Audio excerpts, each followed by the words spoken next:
looks at the zebra and says, "How you doing, Stripes? Least we'll be getting rid of you this stop. You like magic shows? You're gonna love this one. They're gonna saw you in half." The zebra, now looking terrified, it looks directly at Percy, and in Percy's head, clear as day, he hears, "Free me, Lord, please."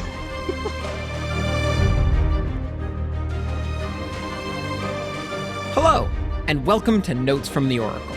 I'm Connor, and together with Jack, my co-host from Cabin 6, we're going beyond Half-Blood Hill to take a closer look at the electrifying mythology of Percy Jackson and the Olympians, Book 1, The Lightning Thief. Chapter 16, we take a zebra to Vegas. This was the longest chapter in the book thus far, so did it feel like it for you? Yes. Yes, it did. And I don't mean that as an insult.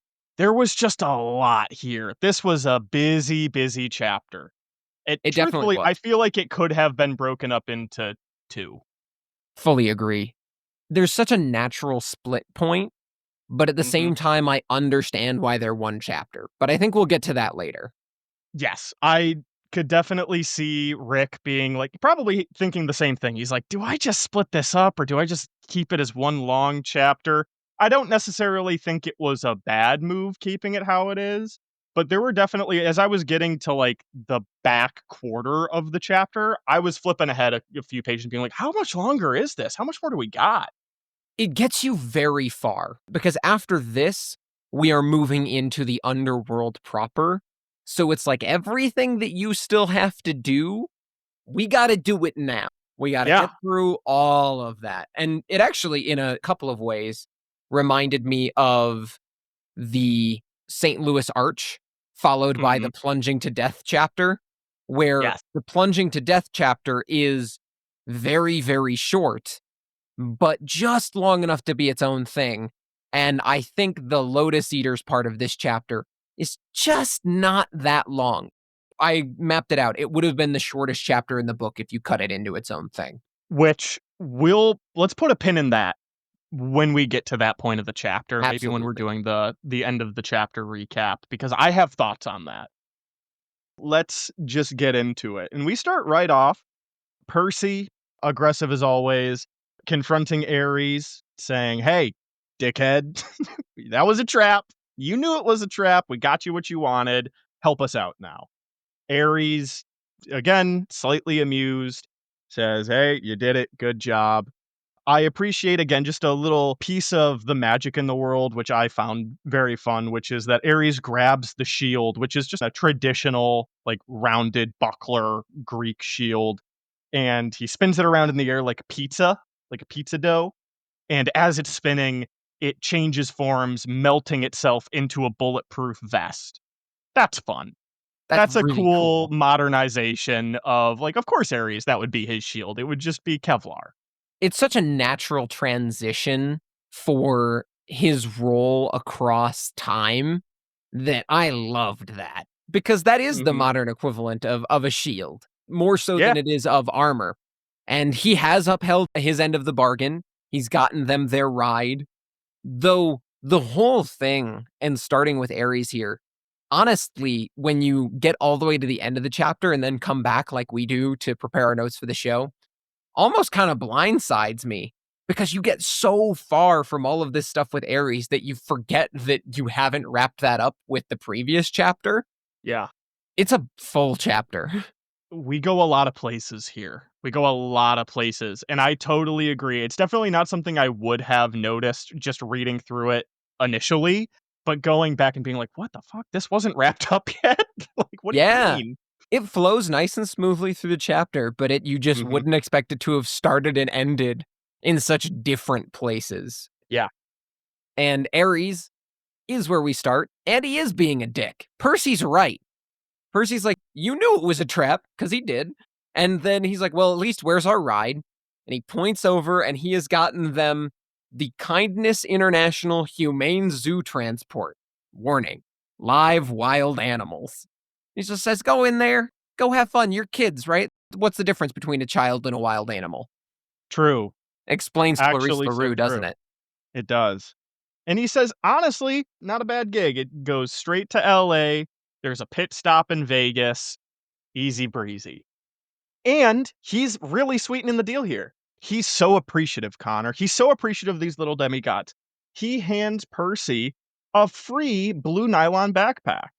It's filled with all sorts of stuff. There's fresh clothes, 20 bucks in cash, which in 2005 was a big deal, a pouch full of golden drachmas, which would always be considered a big deal, and a bag of double stuff Oreos. Now, Connor, this is totally tangential, and this is a long chapter, so I'll try and keep it short.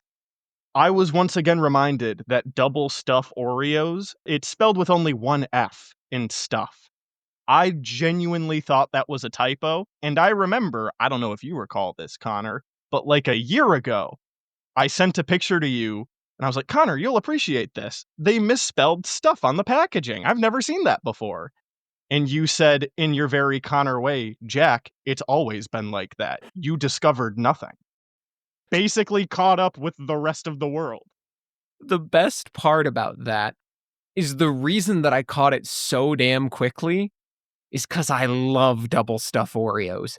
To Me me, too! that's the best thing in the backpack. That is my perfect indulgent snack at the end of a long day. I'm just like, I would just want to sit down with double stuff Oreos. Not the single ones. They're not as good. Double stuff are superior. Jack, this is a tangent worth having. I love double stuff Oreos. Uh-huh. And that's why you knew, like everybody else in the world, that it was only spelled with one F, and that I I was living a lie. Or maybe it's Mandela effect, and I splinched into a different world. If I did, I either wanna go way. back because this one sucks. I mean, God, ain't that the truth? The good news is we do still have double stuff Oreos here, even if we spell it wrong to you. That's true. It'd be really, really Percy's sad like, if we "You had know what?" everything else and no That's true. double stuff And no Oreos. double stuff Oreos? That would be hell.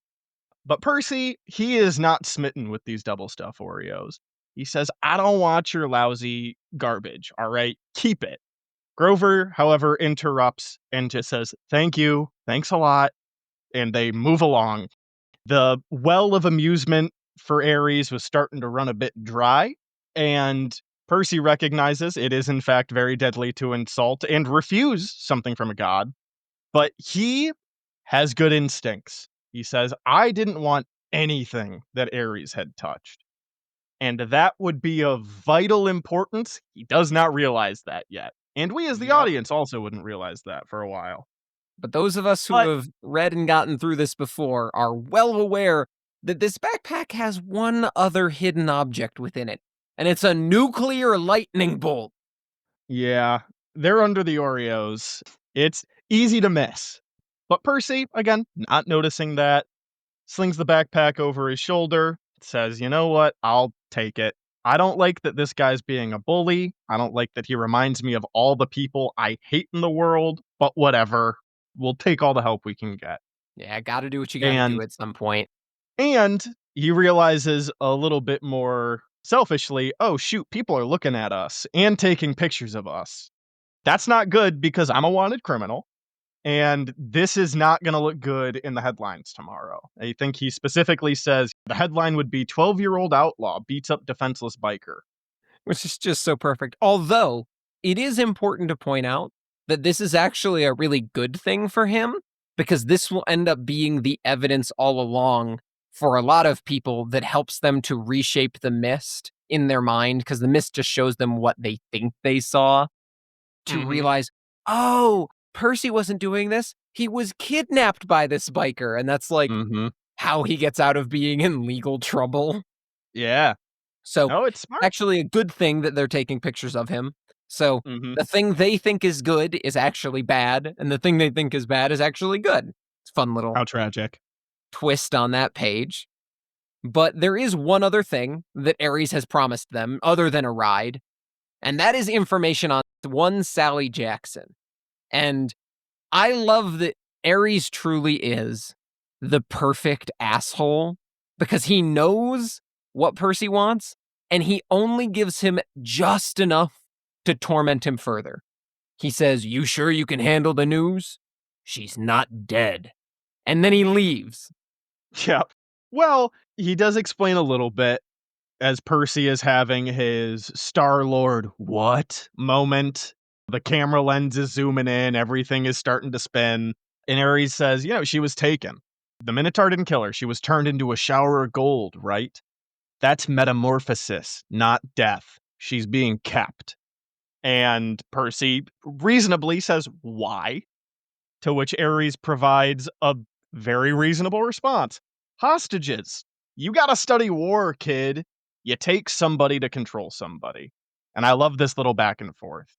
Percy says, "Nobody's controlling me." And Ares just laughs. He says, "Oh, yeah? See you around, kid."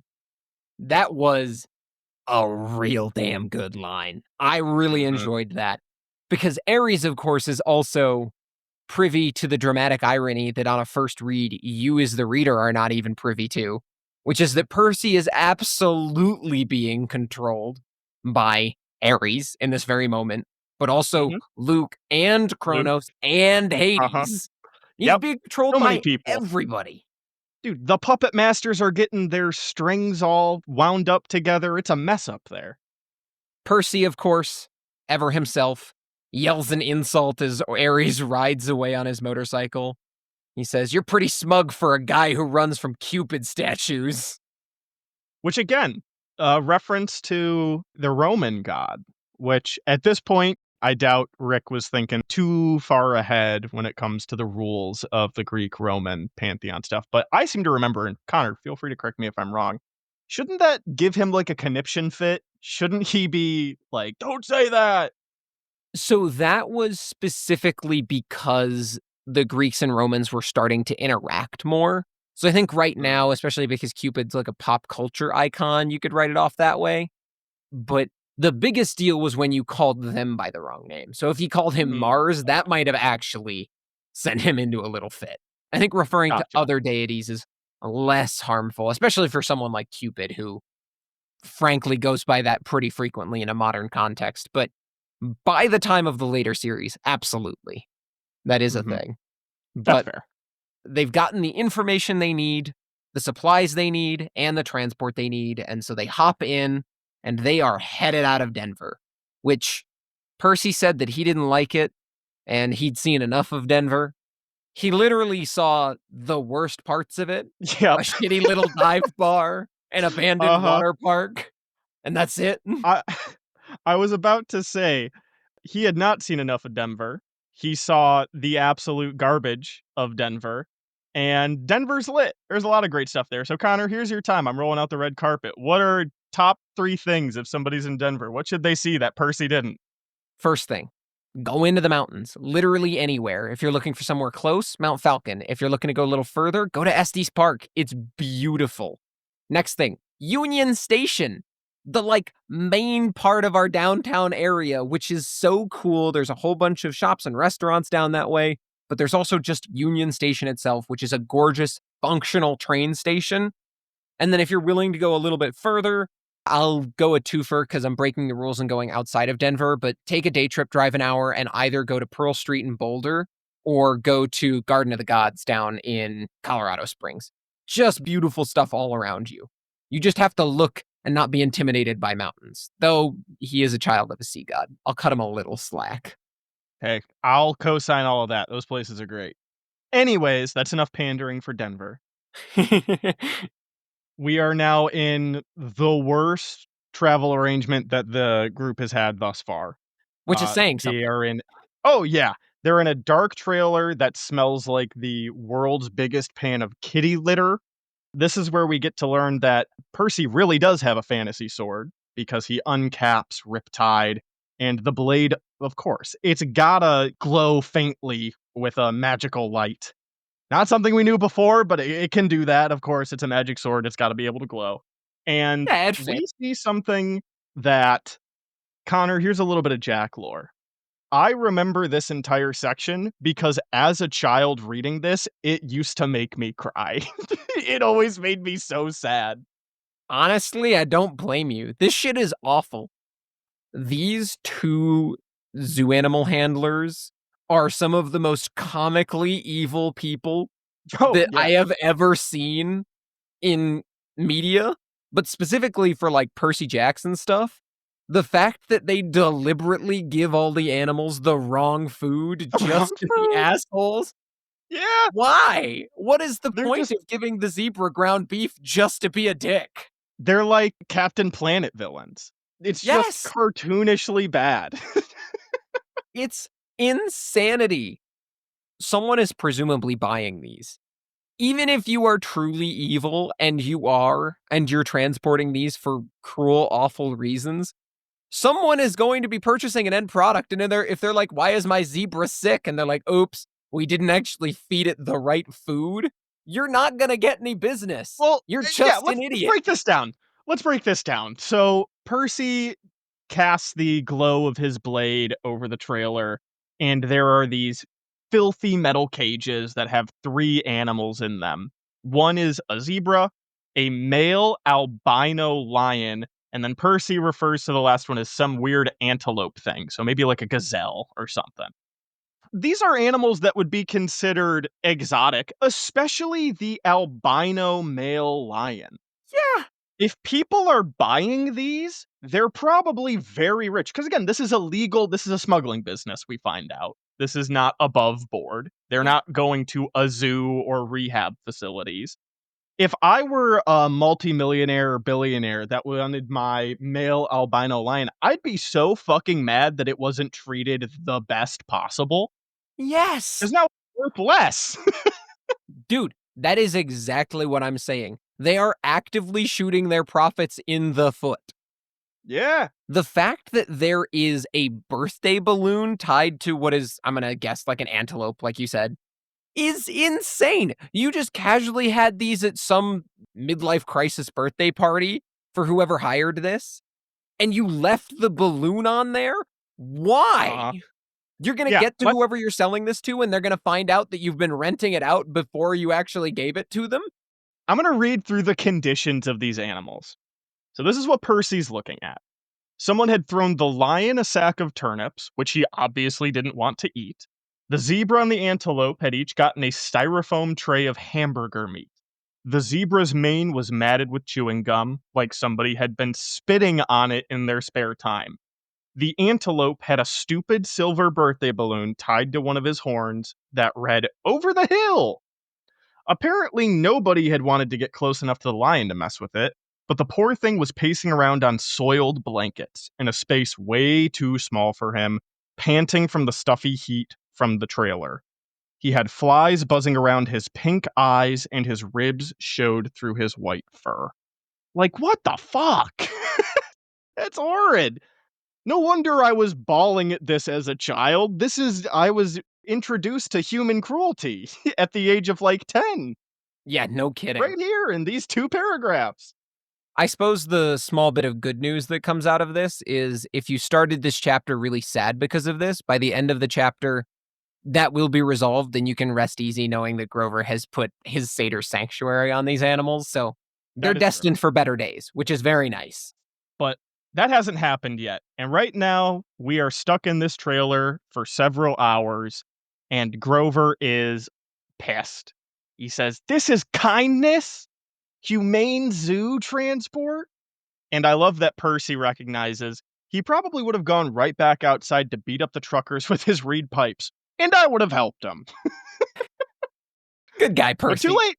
late. Too late. The truck started to move, and they're hitting the road. And now they are stuck here in this incredibly stuffy, smelly environment with just the saddest animals known to man. It's not a good place to be. No. And they, at the very least, make the best they can of it, which is nice Mhm.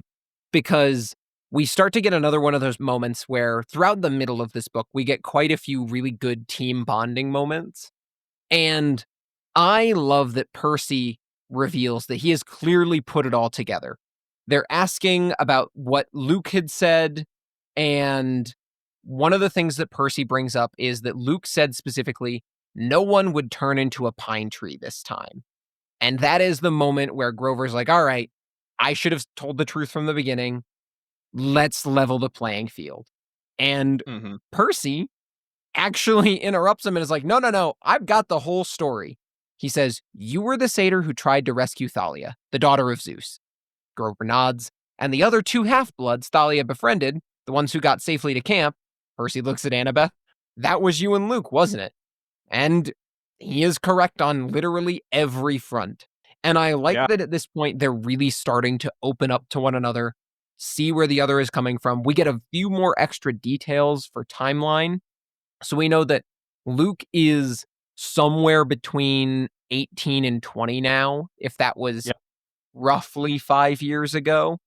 And I think it really adds to how he can play the antagonist so well because he is much older than Percy and Annabeth and, well, not really Grover, but he's certainly more mature than Grover because satyrs mature Mhm. half as fast as humans.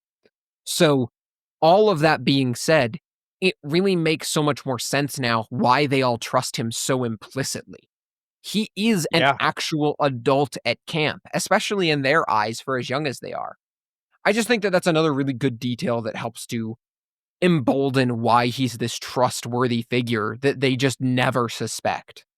Yeah. And Connor, I love mark it off your bingo cards. We're talking about Luke. But I love how you were so excited to talk about Luke that you skipped over like 2 whole pages. Did I skip a page? That is probably my bad. You skipped over Oh, the brunt of a solid, like, 2 pages. I totally had some pages stick together. My apologies. I was like, "Wow, alright, I have things to say. Connor does not wanna hear them. He does not care, it's Luke time." It's always Luke time, baby. It's always Luke o'clock, but, Nah, I got some sometimes you pages gotta take stuck a little together. break. So Yes. let's So, let's the head things back. that You were talking about some other things regarding the animals which yes. they are about to fix the food for. I thought you were doing a beautiful transition into the team building aspect of this trio, where they're looking at these sad, emaciated, and abused animals, and they take time to try and figure out what they can do to make this bad situation even just a little bit better for these creatures. So and I love that this shows that not only are they all kind-hearted, I'm sure they would have done this no matter what, but they care enough about Grover, who is very clearly and understandably upset about this, that they refill their water bowls. They switch the food plates around so they can actually eat what's in front of them. They take the balloon off of the antelope's horn. And they even try to, cut the gum out of the zebra's hair, but don't because it's so bumpy and the suspension is so terrible in the trailer, they're worried that they're gonna cut into it. And after that, they take a seat and start snacking. Grover just slumps down on a sack of turnips and kind of turns his back to the group and is clearly just in sorrow and seething and feeling a lot of complex emotions at the event that is currently unfolding before them, but also I'm sure a lot of the grander machinations that are happening. And we get a very important piece of information, which is something I think we mentioned last chapter, which we appreciate timeline updates. Yep. It is June 14th. The solstice isn't until the 21st. So they still have a solid week to get everything done. And Percy says, "We don't know what's coming up next. The gods are getting a little kooky and people are trying to get in the way, but it's apparent that there are more eyes on us from Olympus than we would like." And he says, "I feel like I'm a source of amusement for the gods." But at the very least, for the first time throughout probably the entire quest, he feels confident that we can do this in time. Doesn't matter what's in our way. We've got time and we'll be able to figure it out. We get some more team building. Annabeth, in a very rare show of humility, specifically humility with Percy, says, "Hey, really sorry for freaking out back at the water park. It's just spiders. I'm not good with spiders." And then we get a very, I would say, important character moment for Annabeth. She starts opening up and starts allowing herself to be vulnerable. And voluntarily, no less, Oh, yes. Percy is not prying at all. She is proffering this, no strings attached, it seems. which is a big development for her. And I think this is a good brief point because we are talking about Arachnian spiders to inform you that that will not be included in today's myth section. simply because there is an entire book devoted to that later, and I am sure we will be talking about it at length when we get to Mark of Athena. So just in case you're curious why we're not Excuses. talking about Arachne. Boo. Excuses, Connor. You're just lazy. Just say it. Wouldn't you rather talk about horses instead of spiders today anyway, Jack? Because I have a I lot hate to say both. about horses.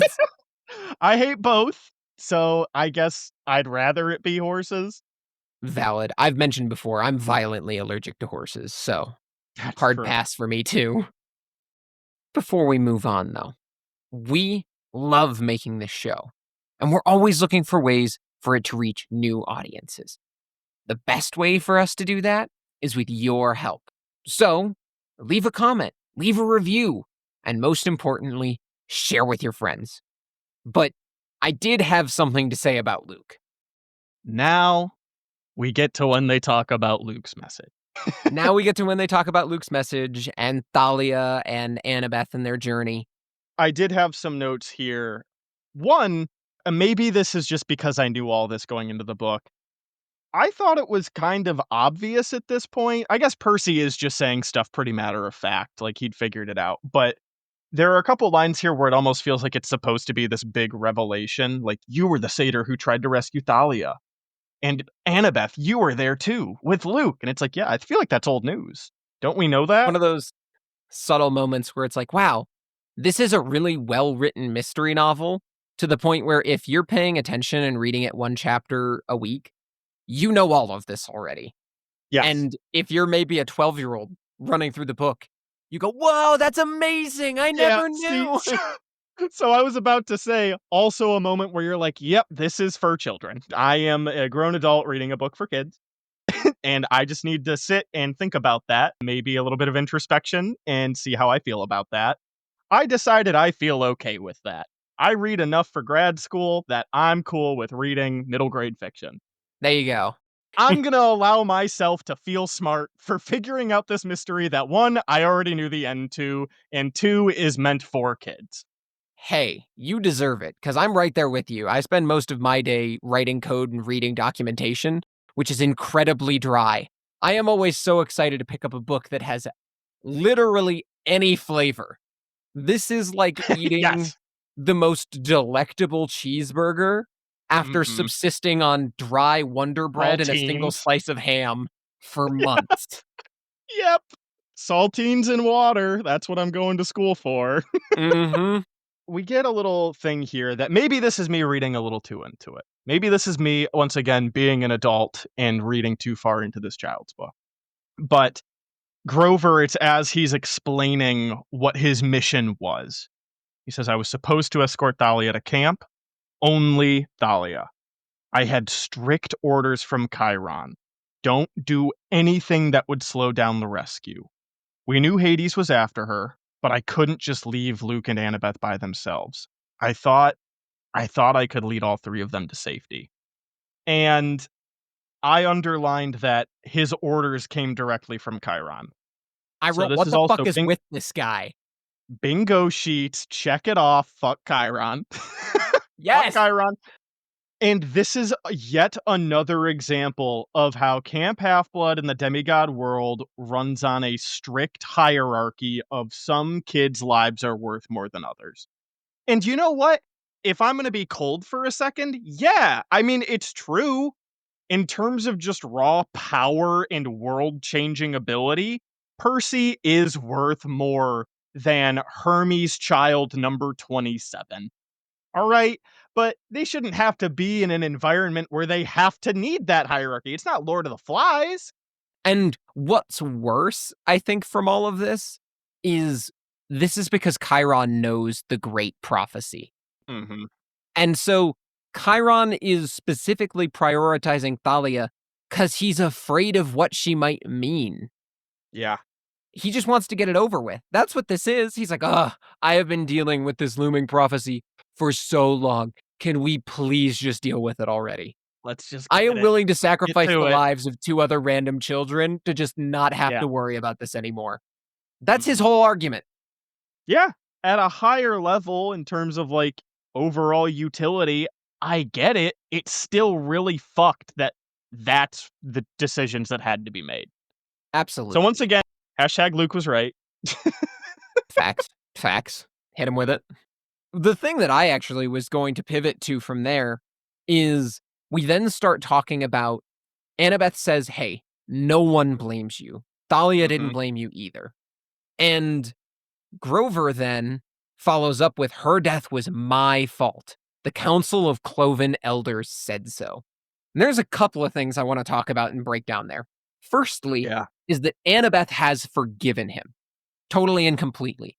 And Yeah. Annabeth has such faith in Thalia, who took on these other demigods and helped them purely because she could, that she would have done that as well. But the way it's phrased, "no one blames you," that to me reads as Annabeth doesn't blame you, and Thalia didn't blame you either reads as Thalia didn't. I think Luke does.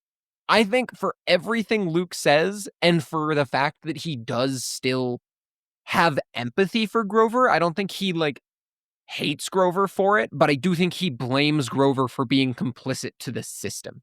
And then on top of that, I really found it gross that the only reason that Grover blames himself is because he is told that he should. He saved 2 lives that day, Yeah. and no credit, no acknowledgement, and that's really disappointing. Mhm. Especially 2 of who are truthfully the most important campers at Camp Half-Blood prior to Percy showing Yeah, up. he said it himself. He says, "I found the 2 most powerful half-bloods of the century, Thalia and Percy." And Yeah. he calls himself lame because of it. He says, "I'm the lamest satyr ever. I found the 2 most powerful demigods of the century." How, like, dog, how gaslit have you been? Stop spending so much time with Chiron. Yeah. Yeah, and, like, fuck the Cloven Elders. We already know they suck. But I wanna go back to you had mentioned the idea of, like, Luke probably does blame Grover, at the very least holds some resentment, right? Mhm. And we talked about this with Luke's message, how it's like he didn't have to say, "Oh, you won't tell him you won't fail again this time." Like, it's such a weird thing to say and phrase it that way. The It's idea just of, again, poking the Luke, bear. the only reason you're here, the only reason you're alive is because Grover stayed back and got you and Annabeth. So, him bringing you here, I would think you would view it as that's 2 successes, right? And a worthy sacrifice. A sad one, but a worthy one. What's And go ahead. even more interesting to add on to that is we also know that Annabeth specifically says that Athena led her to Thalia. Mhm. Athena, a god, went out of her way to help a couple of mortal heroes, which is also the antithesis to everything that Luke believes, that the gods are selfish and don't help heroes, which is just very interesting as well as kind of this dichotomy, this foil that Annabeth really did come out of it and she saw, at the very least, they are not perfect, but my mother cares about me. And Yeah. Luke didn't ever get to see that. And so, even though he was inadvertently helped by one of the gods, he just doesn't see it. He's just too spurned. Mhm. Yeah, well, the way he sees it is none of that would have happened if the gods didn't suck so fucking much. Dahlia would be there wouldn't have been a failure, they wouldn't have to run for their lives to get to Camp Half-Blood, they wouldn't be living their lives in fear, so, like, I totally get it. The system is broken, and the only way to fix it is to burn it down and build it up anew. Gotta love Luke. Can't Yep. wait to get more Luke. And with that, hard transition to bead lore. We get bead necklace lore and We we do learn we do about get bead lore. the different beads on the necklaces as Annabeth rubs hers as she's thinking. And Percy starts to look. He sees that one has a pine tree on it, and he figures out, oh, that must be from your first year. And the other big moment here that I caught is Percy says, "And the college ring is your father's?" And she goes, "That's none of your." She stops herself. Yeah, yeah, it is. No Mhm. prompting, genuine character growth. What good writing. I love this. Yeah. Oh, she keeps opening up, and I love Percy doubles down. She says, "You don't have to tell me." And she continues to anyway. He gave her an easy out, and she says, "No, I want you to know about this. This is important."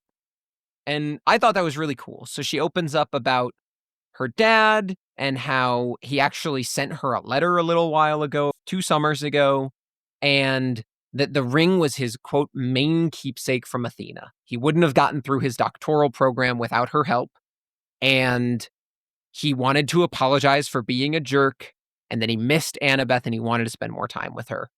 And she believed him. She went back home, she tried to make it work, and she had the pretty typical demigod experience. Monsters attacked, they argued, monsters attacked, they argued. And what I do find to be relevant out of this is we know that more powerful demigods attract more monsters. So, Mhm. despite Annabeth being a child of Athena, which we know there are more of and isn't necessarily like big three or anything, this does give us some power scaling. That Annabeth is clearly a big enough deal that monsters keep seeking her out. So, props Yeah, to Annabeth. Not great for you because you're being attacked constantly, but speaks to your quality as a demigod, that's right. Your life might be worth more than one of your peers. at least in the eyes of Chiron. Let's start That's measuring out. right. He says, "Well, how many monsters attacked Luke? Oof, worthless. He's power Moving scaling, on." I love that. He's Stephen A. Smith, he's ESPN, he's like, "Annabeth is worth 10 times Lincoln in Hephaestus' cabin. She's been attacked by 3 Impusas. She almost got attacked by a wheel snake." They're You're taking almost bets. beating I love it. Achilles' record. You just need a few more to get there. Have you started a war yet? Have you started a war yet? But here's a question that I had, and this is something I think you'll know the answer to. So she says, "Yeah, I went back for the school year with my dad. I didn't even make it through winter break." She calls Chiron and goes back to Camp Half Blood. I genuinely forget. Is camp a year-round thing? For some reason, I thought it was only the summer. It depends. So that's part of why I was just making the joke around the power scaling, is because the most potent demigods that don't have a place to go back to that's safe stay at camp year round. So Clarice LaRue is a year round camper, Luke is a year round camper, Annabeth is a year round camper. But Hmm, your Joe Schmoes, your Castor and Pollux, which I think are Dionysus's kids, they're probably not yep. year round campers. They're probably not attracting a ton of monsters. And even Percy goes home at the end of this summer. Actually, Annabeth will too. So it all just depends on if you are going to be safe and have a place to go back to. Some of these demigods don't have anywhere else to go, so they're year round campers, but most of them are just summer campers. So to go Okay. to your example, Lincoln from our D and Demigods campaign, he would totally just be a summer camper. He comes, he shows up, he goes back home. Gotcha. Okay. I couldn't remember. I could have sworn that was some level of, like, how it worked, but Yep.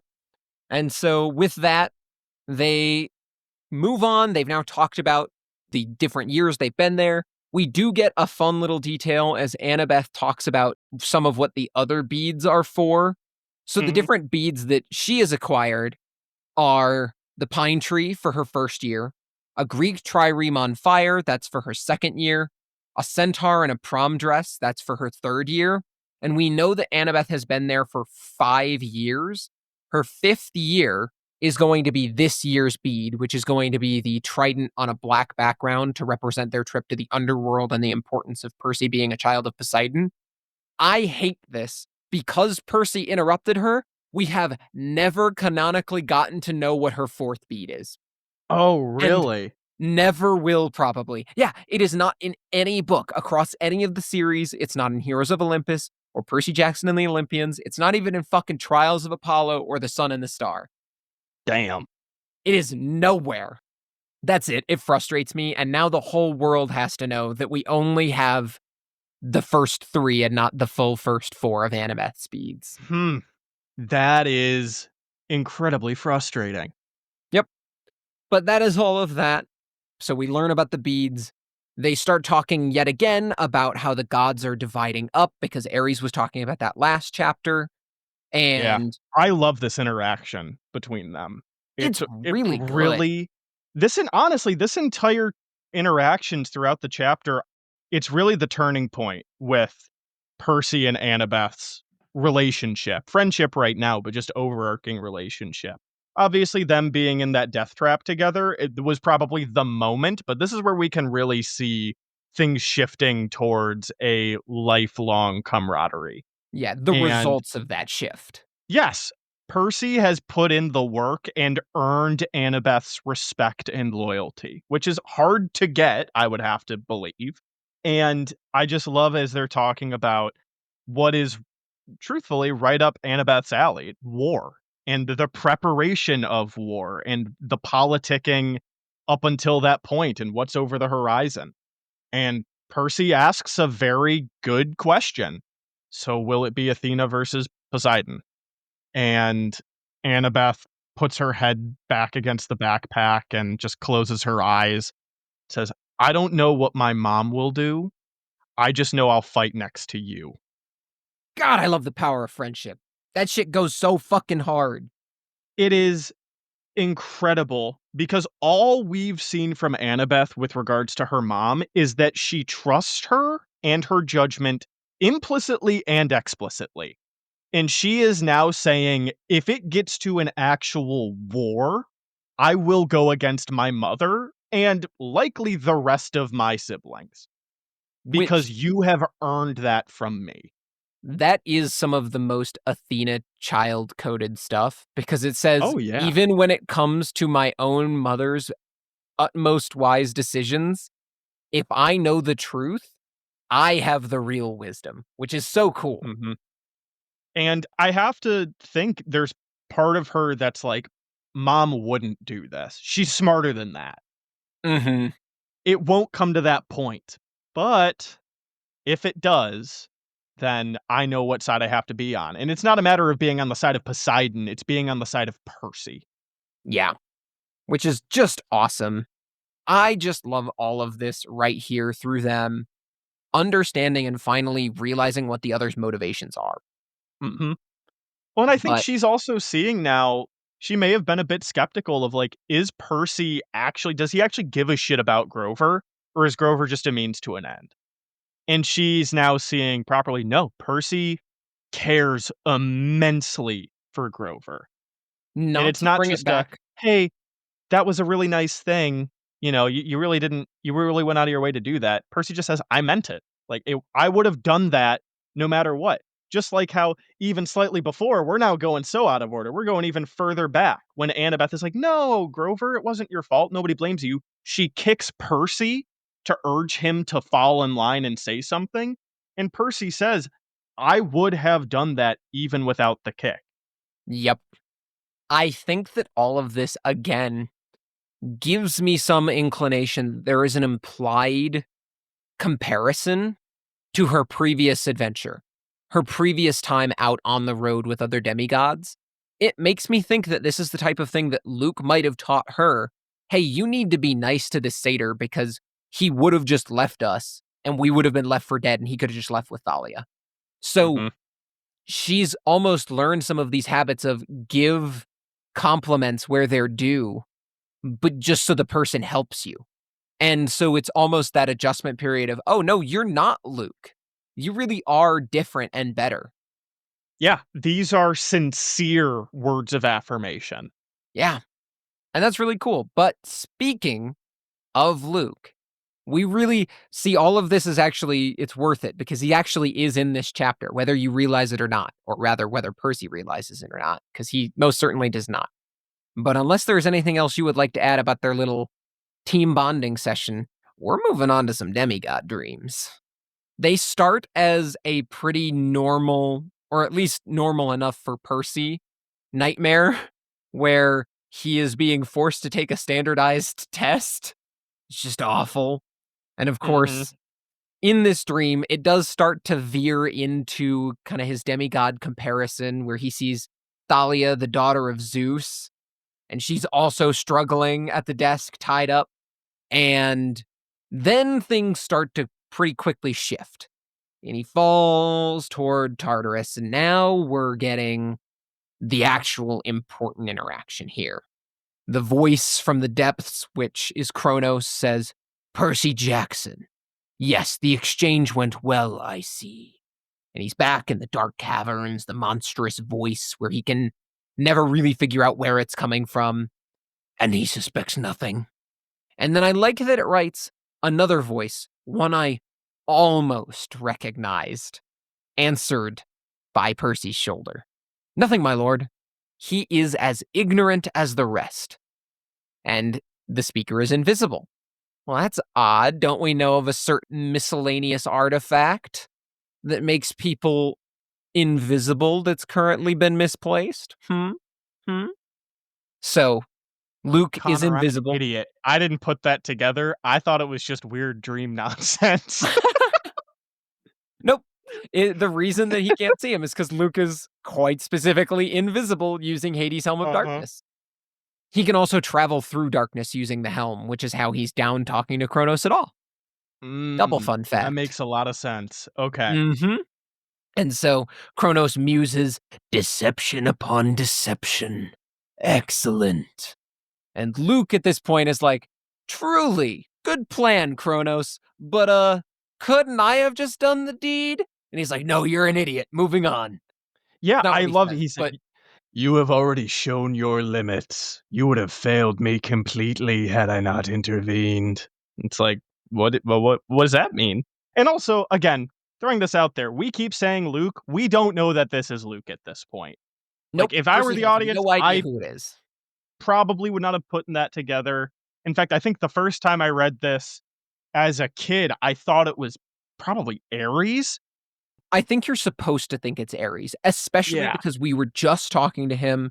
It's a slightly familiar voice, so it's like, well, Mhm. who could it be that Percy's already met? Ares is a villain. It makes Yeah, sense. and Ares is a dumbass too, so of course he'd have Yes. limits, right? I think the big thing for me that especially upon a reread you gather, Ares is not this meek. And No. Luke is still so intimidated by these grand forces that he sees as having far more power than him, power he wants, that he, even despite all of his confidence and bravado at camp, really pulls back and is suddenly like, but, okay, whatever you say, I'm gonna hide over here in my little invisible helmet. Yep.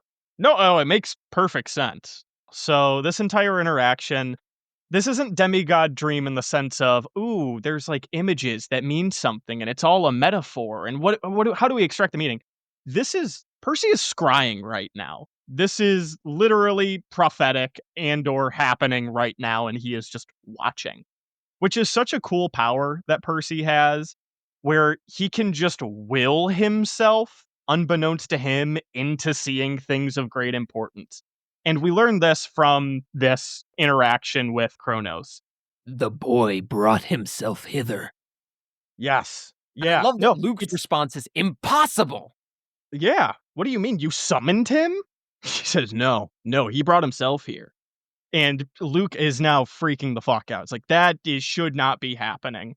And Kronos, not knocked off kilter by it, he stops. He says, "For a weakling such as you, perhaps." And Damn. then Percy feels the presence shift, this cold power turning back onto Percy. Says, "So, you wish to dream of your quest, young half-blood? Then I will oblige." And shows Percy the horrors. Yeah.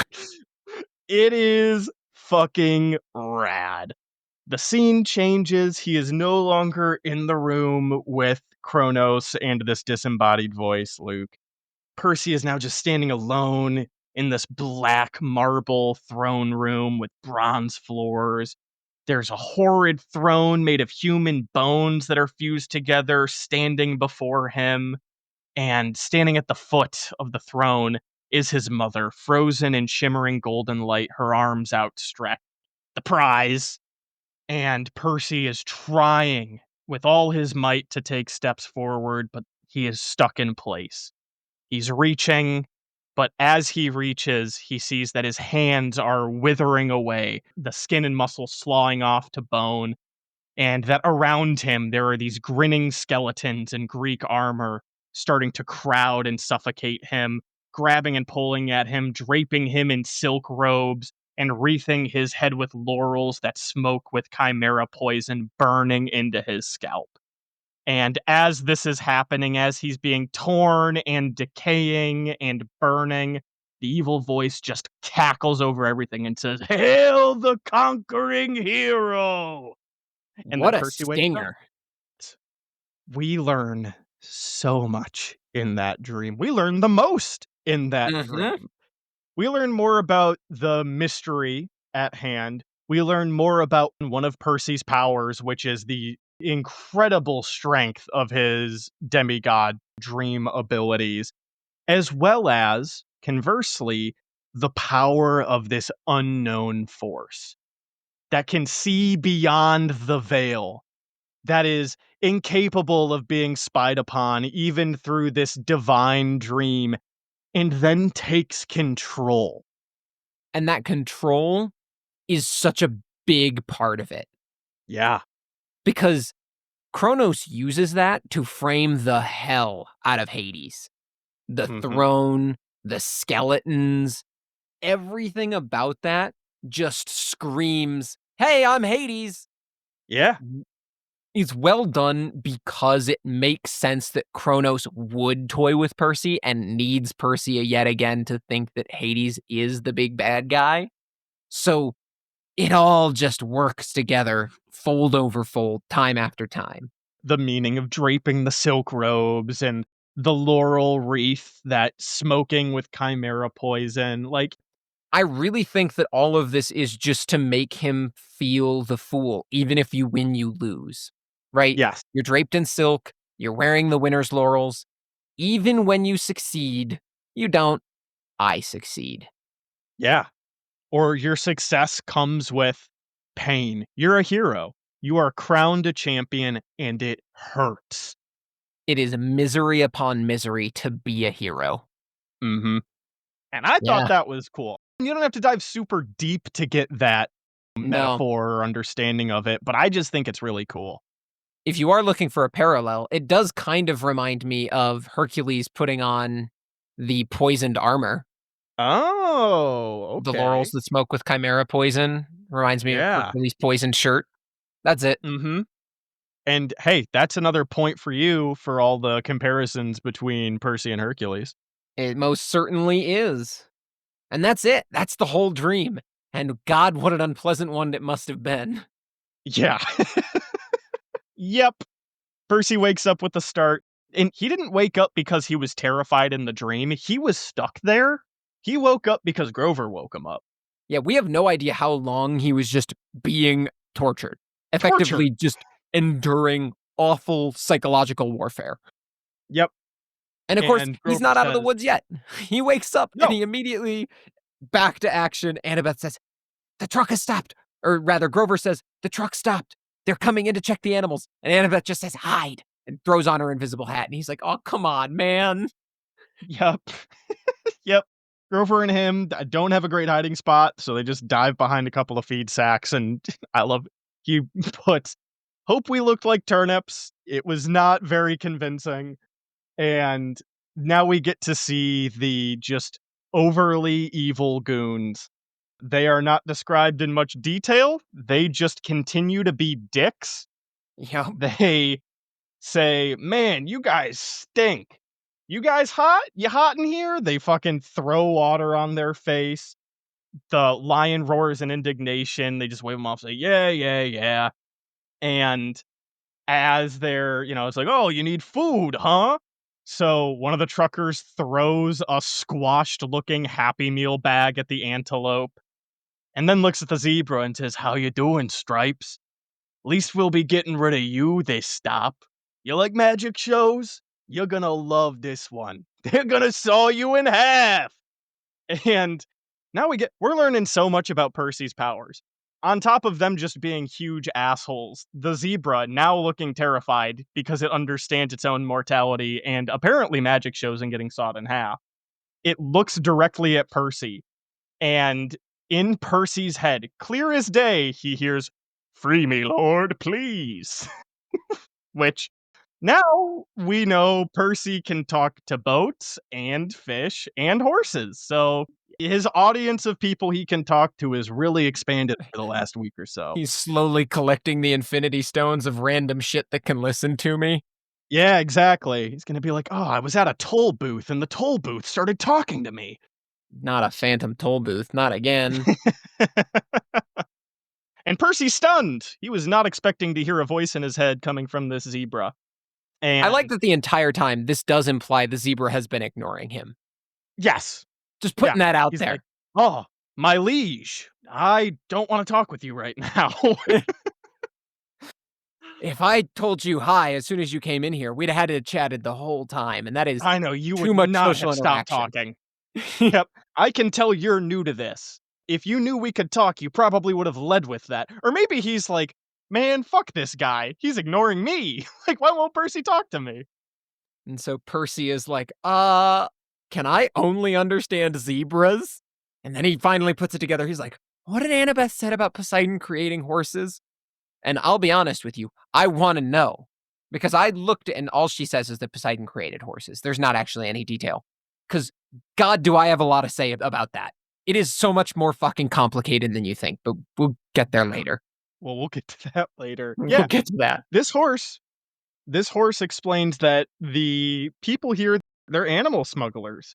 Yep. Grover learned that from the lion as well. And so now Grover's like, "We gotta free them. We We definitely have gotta. to." And the mechanics shouldn't matter right now, Percy. I understand the curiosity, but there are more important things at hand. And the zebra says, "Open my cage, Lord, please. I'll be fine after that." It's a very brave zebra. I love your zebra accent, by the way. Thank you. That's how I imagine him. He's very stalwart, very stoic. Good for him. And Annabeth was able to lure the truckers outside. They're yelling at each other about some nonsense. And with that distraction, Percy takes Riptide, breaks the lock off the zebra's cage, and the zebra in one mighty leap. Well, actually, no, he first turns and bows. He shows his respect. "Thank you, For a Lord." lord. Yep. And then he turns and with one mighty leap makes his way onto the street. People start screaming because there is a wild zebra running around the streets of Las Vegas. And Percy says it. He is very succinct. "We just released a zebra in Las Vegas." And he was right. Maurice and Eddie, these are the goons. They start running after the zebra. A few policemen start running after. They say, "Hey, you need a permit for that." And now Annabeth's like, "All right, we gotta fucking boot, We gotta scoot, go. and boogie." Grover very rightfully says, "No, we gotta get these other animals out." And they do. They free the other animals, We now wish learn them about the good satyr luck. sanctuary he's placing We on them learn, too. yep, some more of Grover's nature magic, which a phenomenal question because we learn, yeah, so the Satyr Sanctuary means that they'll find water, food, shade, whatever they need until they find a safe place to live, which is a crazy good power. So Percy, again, phenomenal question, says, "Well, why can't you do that to us?" And he says, "It only works on wild animals." To which Annabeth says, "Oh, so it only affect Percy." They are both so on point here. Percy's like actually using his brain. He's like, wait, Yep. that's a really useful spell. And Annabeth is like, I have got the best zinger just in my back pocket right now. Yeah. I also love that this magic properly discriminates, and it's like, yeah, humans actually aren't animals. They are not considered that. In a cosmic sense, they have ascended beyond, or I maybe mean, descended, depending how you look at it. I don't know. in the Greek mythos specifically, there is a defining thing that separates them. It is the fire of Olympus that Prometheus gives to humans. So There you go. we can even point to the specific moment in time in this cosmic pantheon where that is laid out quite specifically. Okay. And Uh, Good connection. then they just start wandering around Las Vegas before they arrive at the Lotus Hotel and Casino. And this is Yeah. how you know we're Which getting right to the end of the super chapter. super small detail, but also important. As they're walking around, it is Vegas in June. It is the afternoon in a desert city in the summer. It's like 110 degrees out. Yeah. They are dehydrated after they've, again, been traveling in the back of a non-air conditioned truck trailer for several hours. So they Miserable look fucking conditions. horrible. They're, again, dehydrated. They've been eating double stuff Oreos, but I'm sure they're still very hungry. And so they are looking for anywhere to go, anywhere that will have them. And that is where they go into what seems to be like the most perfect place, a place that smelled like flowers, lotus blossoms, maybe. but I love Percy says, "I'd never smelled one, so I wasn't sure." Which is also like, why would your mind go to lotus blossoms? Is that some of the magic? Magic. You just know? Yep, must be magic. Yep. You should be concerned. But they go into this place, it seems to be calling to them, the scent once again, another example of them smelling stuff and being like, "We gotta go there." Instead of the opposite thought of, wait, Yep. maybe should we be worried? Nope. It seems like it's this scent is, like, drawing us in. Maybe we should go literally anywhere else. I'm sure But nope, that's they're totally like, normal. "This place smells good and is air conditioned, and oh my god, there's so many things." There's an indoor water slide. There's a big ass glass elevator that goes up at least 40 floors. They've got a climbing wall. They've got indoor bungee jumping. They've got virtual reality suits and hundreds of video games. Each of them had their own widescreen TV. Basically, whatever they needed, this place seemed to have it. And there is a very eager bellhop that just wants them to get right to having fun. Sure does. And he even hands them each a green plastic credit card that he Mhm. says is their Lotus Cash card. And Percy, he's getting this. He's like, oh, you think we're some millionaires' kids. Cool. Moving on. Yeah. He's like, all right, well, how much is on here? And the bellhop is like, "What are you the fuck you talking about, man?" Percy says, "Well, when it runs out of cash." The bellhop just laughs. He says, "Oh, you're making a joke. Hey, that's cool, man. Enjoy your stay." Gives them their room keys too. It's like, "Oh, everything's covered. No extra charges, no tips. Just go have fun."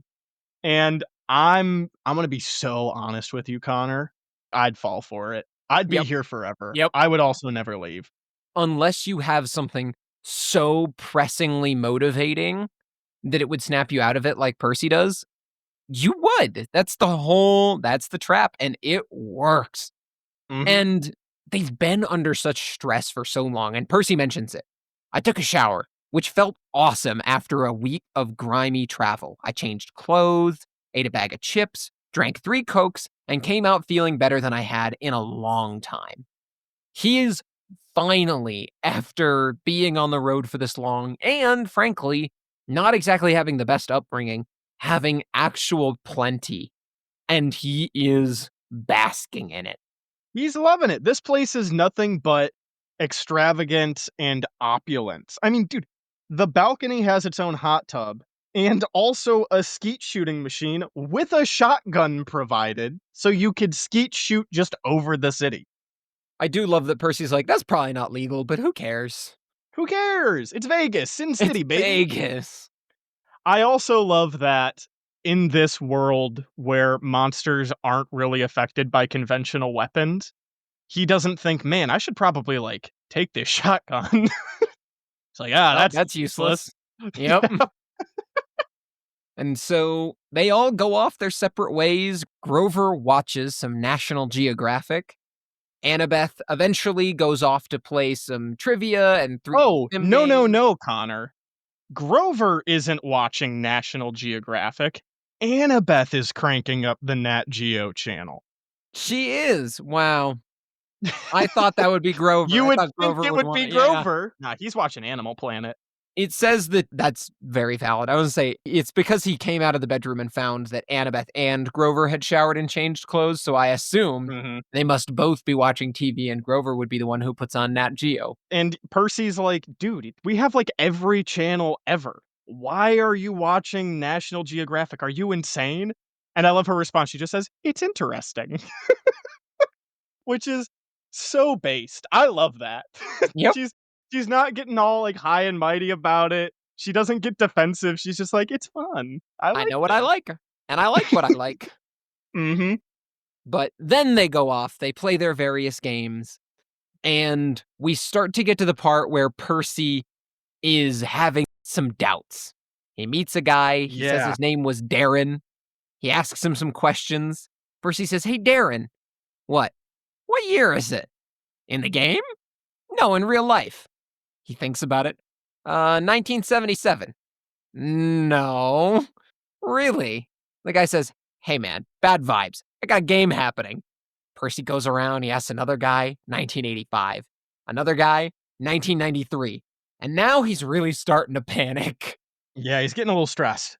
And And it's not even necessarily like, "Oh, all this time has passed," right? Darren is a 13-year-old who looks yep, like he's out of time. That's how he picked up on this. He's like, he's got this weird fucking perm, he's wearing weird clothes, he doesn't understand some of the, like, lingo and slang that I'm saying. But these people are also all saying, "Oh, they've only been here for, like, a few days, maybe a few weeks." He's like, "Hmm, alright. Well, that's a little odd, and nobody here seems to really care." And then Percy starts thinking, he's like, "Well, how long have I been here? Like, only a couple mhm, hours, right? Right?" And now he's really racking his brain, and this is where I love that we're in Percy's head. It's like we're thinking along with him. He's like, "I'm trying to remember why are we here? Alright, we were going to Los Angeles. We're supposed to find the entrance to the underworld. My mother, for a scary second, I had trouble remembering her name. Sally. Sally Jackson. I had to find her. I had to stop Hades from causing World War III." good motivation. First, Yeah, find it's mom. just Second, stop World War th- III. this is another one of those sections where, again, we've mentioned this before, but the way Rick writes, like grammatically, how he uses some like ellipses and periods and just short staccato sentences, it really feels like we are witnessing inside Percy's head him trying to scramble and reach for his thoughts. It's really well written. It's great stream Mhm. of consciousness. And now he's like, "All right, mission. Yep, something bad is happening. We need to go." And so he finds Annabeth and she's building this massive 3D sim city. And he's like, "We gotta go." And Annabeth, no response. She is locked into this city builder. And then And I she looks like up and this. she's He annoyed. remembers from earlier. How can I get Annabeth's attention? She hates spiders for a mythological, ingrained in her brain reason. So he looks directly at her and he says, spiders. Large, hairy spiders. And I love that Yep. that does the trick. Because he's paying Snaps attention. right out of it. Mhm. They find Yeah, Grover. He's living his best life killing polluters and he's poachers. killing humans. I mean, God, how based is it? Die, human, die, silly, polluting, He's nasty person. he's getting really into it. He's getting so into it, he tries to load Percy up with lead too. He He does. unloads a full clip into Percy. Percy's like, Uh, "We no time for that, Grover. We gotta go." And, but Grover, they've gotta, like, fight him. He's, like, they do. stuck in the other way. He's like, "I gotta do a new level. Please don't take me." And as they're starting to leave, the bellhop starts, like, rushing up to them. He's like, "Oh, you're ready for your platinum cards, right?" And Percy, very New York, just goes, "We're leaving." Bellhop says, "Oh, that's such a shame." It's interesting. Percy says, "I got the feeling that he really meant it, that we'd be breaking his heart if we went." It's just a very interesting little bit of insider intuition there on Percy's end. Yeah. How much of that is true versus how much of that is the casino trying to cloud his mind and be like, "Oh, we don't wanna hurt this guy's feelings." Who's to say? But he's still laying it on thick. "Oh, we just added an entire new floor full of games for our platinum card members. Come on." He's holding them out, he's waggling them in front of them. "Don't you want them?" But Percy knows. This is for a man who's for a boy who's very impulsive, the level of temperance that he shows here is truly godly. He Yeah. says, "I really want one of those, but I know if I take it, I'm never leaving. I would be here and I'd be happy playing games, but I'd forget my mom and my quest and my own name. I would forget myself.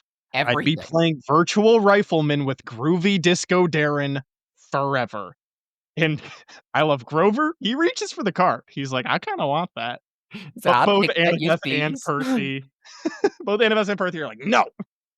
Yank him out the door. And mysteriously, Ares' backpack is yet again slung over Percy's shoulder. Yeah. Yep. Suspicious. I think we might have neglected to mention when he was back in the room, he threw the bag out. Yep, he plopped it in the trash, said, don't need that anymore. Yeah, didn't go back for it either, but now it's back, and Percy, he'll spend a lot of time thinking about the mechanics of how he can talk to a horse, but this magic backpack that just clung itself back to him? No time for that. We gotta Random go. god shit. Moving on. Yep. As they burst through the doors, we get a very shocking Crucial revelation. timeline Um, update. Yeah, another one of those timeline updates that we really appreciate, Connor. It seems like it's the afternoon, but something's wrong. The weather had totally changed. It's now stormy. There's heat lightning flashing out in the desert. And Percy goes over to the nearest newspaper stand because it's 2005 and read the year first. Good thing, still the same year. Yep. But then he looks at the date, and it's June 20th. They'd been in the Lotus Casino for 5 full days. And now, all that time that they had, all that confidence he had, we've got all the time in the world, there is 1 day left until the summer solstice. 1 day to complete the quest. Dude, what a crazy escalation. Yep. And I just I love how much this shows Percy's personal willpower. Mhm. The fact that they were only in there for 5 days is impeccable. People get trapped in there for their entire lives. Oh, yeah.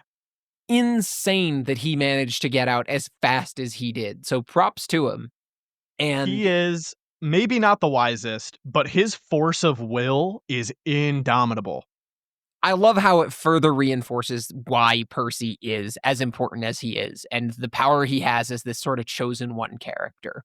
Yeah. But something that also struck me before we actually get to the myth part of this is how short the casino section really is. It's not that Dude, long. you picked that pin right back out. I did. We left it I there. I am shocked at how short the Lotus Casino was. I remembered it being this big, huge thing, like a full chapter's worth. Nope. Nope. It's like the last quarter, maybe, of the chapter. Yep. Most of it is them just dicking around in a trailer. About 5 pages. It's about 5 pages, and really, it's 5 unimportant pages. They're not bombastic, they're not filled with plot. They are 5 pages of pretty basic filler. They give us some extra characterization. I'm not saying they're unfun to read or anything, but based on the live action portrayals, you would think that that should have been Mhm. an entire chapter all its own. Yeah. And we're gonna come back to that. Mhm. Yeah, well, it's very I will rebut you just a little bit. I do think it's still 5 important pages, not only because of time skip reasons, right? We Yep. can agree on that, but I think going back to Percy's mental fortitude and sheer force of will and determination, having those pages where it's just talking about how fucking dope the casino is, and it just being yet another trial that Percy has to personally overcome, where he is given an easier way out, perhaps even the best way out, which is just Yeah. a life of blissful complacency and merriment. And he once again, of his own volition, chooses to go back into a world of pain and hurt and a destiny that has been explained to him many times from all spectrum of good and evil will not end well for him. So I think that is very important. It's It is giving him a very im golden ticket ending for a demigod of his, we'll say, pedigree, and he once again says, "No, I can't. I won't do that." absolutely. When I say unimportant, I meant more in the plot perspective. It characterizes Percy incredibly well, but Mhm. you're not moving anything forward other than the deadline. That's fair. Also, to go back to some conversations we had way on in earlier episodes where we were trying to fix things and we were like, the deadline is stupid. Why does Chiron wait so long? Literally, we could have just had them in the Lotus Hotel for Yep. longer, and that could have sped Yes. along. Although I I'm do pretty think them sure only that being in is there for 5 days is really good for characterization, so I'm glad they don't yes. take that approach. However, you get it. Yeah, no, I agree. I'm pretty sure that is the solution we came up with, like, way back when we were doing some of the earlier chapters. But I agree, and you know what? I will even say Chiron is still an idiot, and I feel like I'd respect him more as a character if they did the Lotus Hotel or Lotus Casino took, like, a couple months away from them. But at the very least for me, Percy's volition and again, his force of will not to keep beating that horse, I really like. I Oh, think it's this chapter amazing. specifically really hammered home how much I enjoy that for his characterization. So I agree. I like the idea that he got out of there in record time. He being somebody that truthfully probably should have had the most reason to just stay there. Yeah. And for all of the different deities and other mythological characters and forces that have said, you're probably better off dead. Nico has been hiding in the Lotus Hotel this entire time, Nico and Bianca, which are children, they're children of Hades, completely undetected. Yeah. Zeus has not found them. They have not been taken or harmed in any way. This is truly the one place Percy could have spent his days in safety, complete safety. Doesn't take it. Yeah. And that is very impressive. So, chapter recap here. Is there anything else you want to say about this chapter, which takes us all the way from meeting with Ares and being handed the backpack to leaving the Lotus Hotel in Las Vegas and having the backpack mysteriously reappear? I do like that the backpack kind of bookends the chapter. Yes, that is very clever. I also like that. I think this sounds weird. I want to have more problems with this chapter, but I just don't. Yeah, I feel like it shouldn't work, but it does. it does a great job of moving you from point A to point B in a way that allows you to spend some time with the characters yet again. Mhm. It doesn't have any problems with how you get to your big challenge of this chapter. There's no, Annabeth, why are we going to the arch moment? Yeah. Everything naturally flows. They're drawn into this Lotus Hotel by magic, so you can't really argue with it. It's lovely. It's really well Mhm. done. And we get what I know you and I both have a huge appreciation for, which is character moments between these 3 characters that we just fucking adore. And great Which character again, moment. It is. I feel like I haven't said this in a bit, is missing from so many of the adaptations, right? Yeah, The movie and absolutely. I would argue the show. I feel like the show needed 2 more episodes to help dedicate some time and portion some time out to making this trio feel like an actual group that cares about each other deeply. Yeah, and this is what that chapter really gives you. Mhm.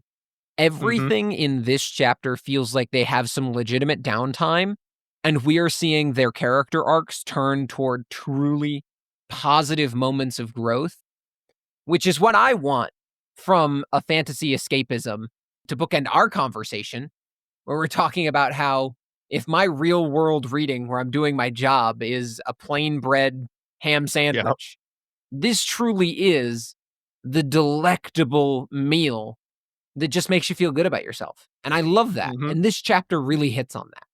Yeah. I think my last thought before we jump into myths is after this chapter, I have some recollection of what comes next.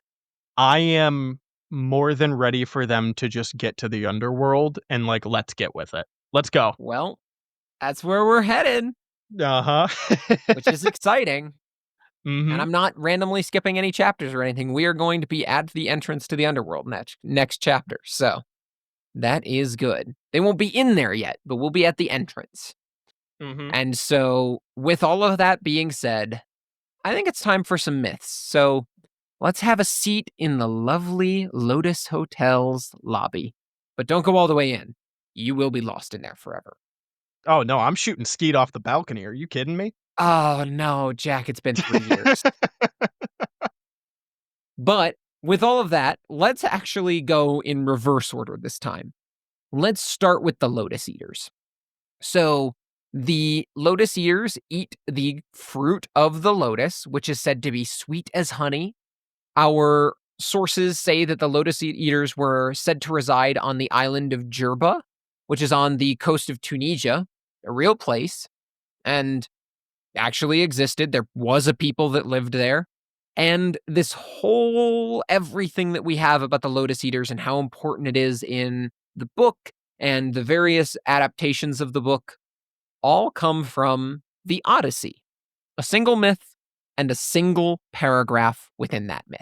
So in book 9, the paragraph picks up as Odysseus, having escaped from Ogygia, the island of Calypso, is now recounting the journey that led him to be stranded alone on her island, to, it changes depending on your translation, but it's either the Lord or King Alcinous, who is the lord of the island he's now on and telling how he escaped Ogygia.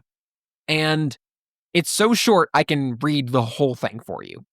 Odysseus tells them, I was driven thence by foul winds for a space of 9 days upon the sea. But on the 10th day, we reached the land of the Lotus Eaters, who live on a food that comes from a kind of flower. Here we landed to take in fresh water, and our crews got their midday meal on the shore near the ships. When they had eaten and drunk, I sent 2 of my company to see what manner of men the people of the place might be. And they had a 3rd man under them. They started at once and went about among the Lotus Eaters, who did them no hurt, but gave them to eat of the lotus, which was so delicious that those who ate of it left off caring about home, and did not even want to go back and say what happened to them, but were for staying and munching lotus with the Lotus Eaters without thinking further of their return. Nevertheless, though, they wept bitterly. I forced them back to the ships and made them fast under the benches. Then I told the rest to go on board at once, lest any of them should taste of the lotus and leave off wanting to get home. So they took their places and smote the grey sea with their oars. And that is it. That is the only reference to the Lotus Eaters in a primary source in mythology. Period, full Wow. stop. Huh. And Okay. I guess that kind of, it makes sense. Rick's keeping up with the Odyssey. Just have the Lotus Hotel be there for like a couple of pages and then that's it. it really makes you understand why the Lotus Hotel is such a short section of the book, especially interesting to look when you compare it to what the live action media would lead you to believe. You spend a Mhm. lot of time there across the movie and the show, and I think it kind of shows a somewhat fundamental misunderstanding of what the purpose of the Lotus Eaters are meant to serve in the story. They are the option to, as we were just talking about, leave it all behind. They are the Mhm. option to forego your responsibilities, forget where you came from, and live a good life. And that's all they're meant to be. They are the promise of something better, and that you have to make a hard choice to do what's right. Mhm. And I don't think that either of the live action adaptations get that quite right. Yeah. No, I agree. You said that more a promise of something better. I would almost say not even something better, just a promise of complacency. Hmm. It is a promise of peace, so to speak. Stagnation, but Hmm. it's not you. At that point, you're not even you being complacent. You're just a husk. And that's exactly what Odysseus says when he pulls his men away, and it's exactly what Percy and Annabeth have realized as they pull Grover away. That's why Yeah. they're so dangerous. They don't do anything important because they don't Yep. do anything. Yeah. They are the epitome of the dangers of complacency and stagnation. Genuinely. The concept of the Lotus Eaters or the Lotus Casino and just being lulled into a place of comfort reminds me a lot of the mindset that I was in at the end of undergrad, but also in my last few months of living in New York, where I could have just after undergrad, and this is no shade to anybody, absolutely not, but I could have just gone back to my hometown and got a job at some local firm and been happy and fine and stayed there. But the moment that Percy said, if I took that card, I would have stayed there for the rest of my life, that is legitimately a thought I had after undergrad. If I don't leave Michigan now, I'm You're sure right. I could be happy. I'm sure I'd be fine, but I would never leave. And I might regret that down the line. And then so I moved to New York. I did New York for a couple of years and was in a job that I really didn't enjoy, but it paid okay and I had my means covered and I just got into the days blurring together doing an office job grind and was fine. I was contented. And once again, I had a moment where I was like, "Oh my god, I might just do this forever." I'm stagnating. I am mentally letting myself go. I'm not curious anymore. I'm not asking good questions. I'm not staying interested. I'm just kind of living, surviving, but I'm not enjoying the practice of it. It's just all fine. And then I That decided, let's throw a wrench in that by going to grad school in DC. but Crazy times. that is it. That's the whole thing, isn't it, right? Mhm. Because the reason that it is a single paragraph in the Odyssey, the reason that it is no more than 5 chapters in this book, is because I think it's meant to reflect the split-second decision you have to make. You can sit complacent for all you want, but the choice to no longer be complacent is a moment. It's like this Mhm. single piece of time that you have to grab and do everything in. And weirdly, I think the reason that the myth is so short is in part because it's not an important part of the story and there's no substance there. Like from a literary perspective, sure, there's literally just nothing of real intrigue there. But from a humanity standpoint, why does that part survive in the Odyssey nonetheless? If you're only going to spend a paragraph on it and Mhm. cut out whatever else was part of that story and whatever other versions, why is that paragraph so important to the written version that has now survived for 4,000 years? 4,000 is an exaggeration. It was written in 800 BC, so 2,800, and we assume it's probably been around for another 800 years before that because that's roughly when the Trojan War occurred. So, The years are arbitrary. yes, the Been years around are for a long arbitrary. time. It's been around for a long Been time. around for a very Why long has that time. paragraph survived? Because it captures some level of human experience. Yes. The desire Oh my to god, yes. let things go, to not let them be your problem, and to no Mhm. longer want to make progress. You talked about, like, coming out of school, and dude, I thought the same thing. It's why I chose to take a job so far from home. I had offers for places 30 minutes from my parents' house, and I would, I think, be, unfortunately, lesser for it. No less happy, but lesser for it. Mhm. No, I agree. And moving, whether it was to New York or now doing grad school stuff in DC, it definitely wasn't easy. I didn't do it because I was like, "Ah, yeah, this'll be the less hardship of the options that I have." And it definitely like, I understood the allure of the known and what had become the mundane, because I am somebody that, despite all I've done, I am a cautious person that likes to have their security blanket around them, genuinely. And so that's why I joked, if I were at that casino, I don't know that I'd ever leave.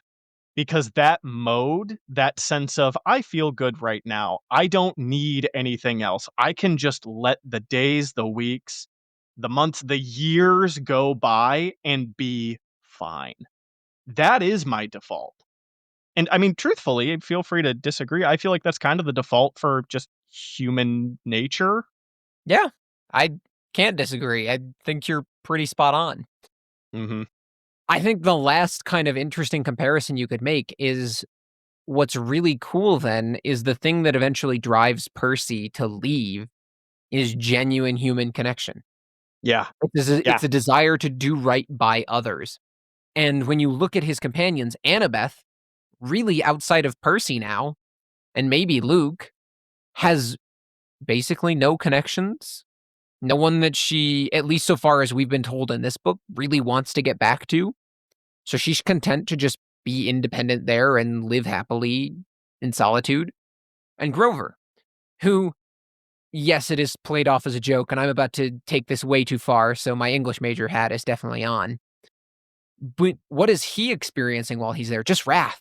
He's just mad at the world, and rather than moving Mhm. forward, he's stuck being mad at the world and in his little bubble where he can pretend to kill all the polluters and shitty people.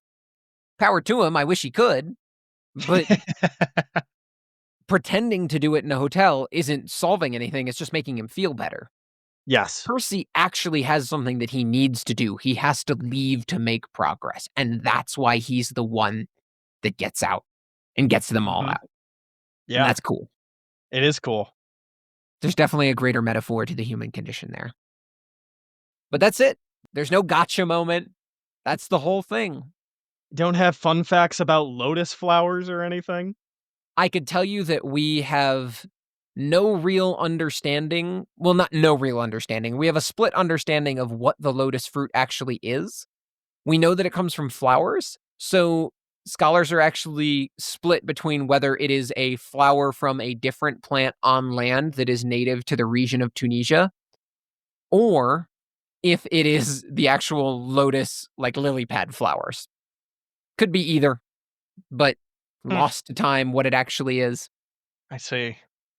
But unless you have any other things that you'd like to talk about with that, now we're getting to the big myth for this episode. Let's get to the meat. Poseidon, father of horses. So, if you're looking at this and you're looking at that little timestamp down at the bottom of your episode and you're thinking, wow, that is a lot left for just talking about horses. Before we can get to why we're talking about horses, I have to give you background on why a sea god is also heavily associated with a land animal, because it's weird. So that's what we're going to spend a little time breaking down. This is also going to function as a little bit of a taste of what it would look like if I did deeper, fully in depth breakdowns of one god. Take that as you will, and if you enjoy this, let us know via all the methods to do so. So let's start first then with Poseidon's origins. And I don't mean Poseidon's origins in Greek mythology, I mean a time before the Olympians ever existed. I mean tracing back to the roots of where the worship for these deities started. So Poseidon, unlike many of the other Olympians, is actually not easily traceable to an Indo-European root. So Zeus, Demeter, Dionysus, a lot of the other gods in this pantheon are traceable to Indo-European origins, which we can then kind of map out to other cultures. Poseidon, instead, is probably one of the oldest deities worshipped in the region that would go on to be defined as Greece. And we now have a term in the modern era for this. This is a Pelasgian origin. Pelasgian is a term coming to describe the various peoples who were indigenous to the regions surrounding the Aegean Sea prior to the Greeks. So, specifically, not yet Greek people. By the later period of the Mycenaean Greek period, which spans roughly the 16th to 12th centuries, Poseidon was the major deity, the guy, king of the gods, not Zeus, Poseidon. Unfortunately, what this all means is that the etymology of the name Poseidon is pretty highly contested, and we can't say with certainty what it means to attribute anything about Poseidon's domains. So, for example, Demeter, the D in her name, comes from the Indo European root for earth. By that same logic, people have debated whether or not Poseidon's name could have meant something with earth, Poseidon. That would be where it would be in. And some scholars who are not from our current time period, from the 1900s, have debated whether or not Poseidon could have translated to the Lord of Earth, but that translation is heavily based in Indo-European translations. So it's probably incorrect and just people spitballing and trying to make connections where there are none. It is worth noting that we do have evidence from these early times of the name Poseidon being paired with titles and epithets such as Earth Shaker, which is what lends support to that, frankly, lacking base argument of Poseidon having the name meaning Lord of Earth. So we've gotten to part of the root here, which is that Poseidon originally was king of the gods, predates the rest of the Olympians, and has some association to Earth. Pause to take a breath. Okay. And I'll do the rest for you, Connor. And Oh, please. horses are on the earth Hey, Yeah? right? And Yeah? so, because of that, he was the god of horses, because also horses shake the earth. Uh-huh, and he's the Uh-huh. earth shaker, right? So, anyways, guys, that was the episode. If you want more of the myths, make sure to follow, hit that bell. All right. Jack, you hit it, but just in case people didn't get it, I'm now going to beat them over the head with it a few more times. So, Okay. we had talked about how Poseidon was the earliest king in the region of the deities that we have record of. We can also trace this back to Mycenaean sources, which give Poseidon the title of Anax, Anax, which can roughly be translated to king or chief. Again, we don't have an exact translation, but we can get pretty close. This is important because it does mean that Poseidon was the chief deity that oversaw these people's lives. He was important to their day-to-day life, their religion, their worship, their festivals, everything. Some of the oldest sources from this time period specifically have some evidence of Poseidon's worship in the Arcadia region, which also has association with Poseidon as a god of the underworld. So that means that we have Poseidon as an earth shaker, a king, and a chthonic deity. Notably, what we don't have anything to suggest that Poseidon was a sea god. In I was fact, gonna say that's the there's one thing very left over. little at all to suggest that he was a sea god. Now, this isn't to say that he wasn't. It's more to say that we don't have definitive evidence of it yet, which means if he was, it wasn't prevalent enough for it to survive, or it wasn't his most important aspect. So, taking all that into consideration, we can start to actually talk about some myths. Because we do have some myths from this very early time period, predating even the works of like Homer. So Poseidon, as a god of the underworld, takes the form of a horse and mates with an earth goddess, likely an early form of Demeter. And this earth goddess gives birth to Persephone and Orion, a divine horse. So the conclusions that we can kind of draw then are Poseidon was a common god among all Greek peoples living in the region. This was during the Bronze Age, and he was revered as a god of horses and earthquakes by the largely land based people. So that brings us to the question, what changed? The leading theory is that the Achaean people migrated to the Ionian region and became sea dependent, so their chief god was forced to move with them. And before we move on, I want to reaffirm that is an incredible oversimplification, but there's a lot of information here. So we're just touching the surface. Gotcha, tip of the iceberg. But all of that got us to a single myth where Poseidon takes the form of a horse. But that is the transition I need to say on to horses. I'm sure now we've got all the background out of the way. You're just devilishly interested to figure out how Poseidon created horses. Connor, I'm waiting with bated breath and my heart is palpitating. I need to know right now. Well, I can't wait to drag you on a little bit further. So, the next thing we need to understand is that in that myth, Poseidon was represented as a horse. He didn't change into one, he just was a horse.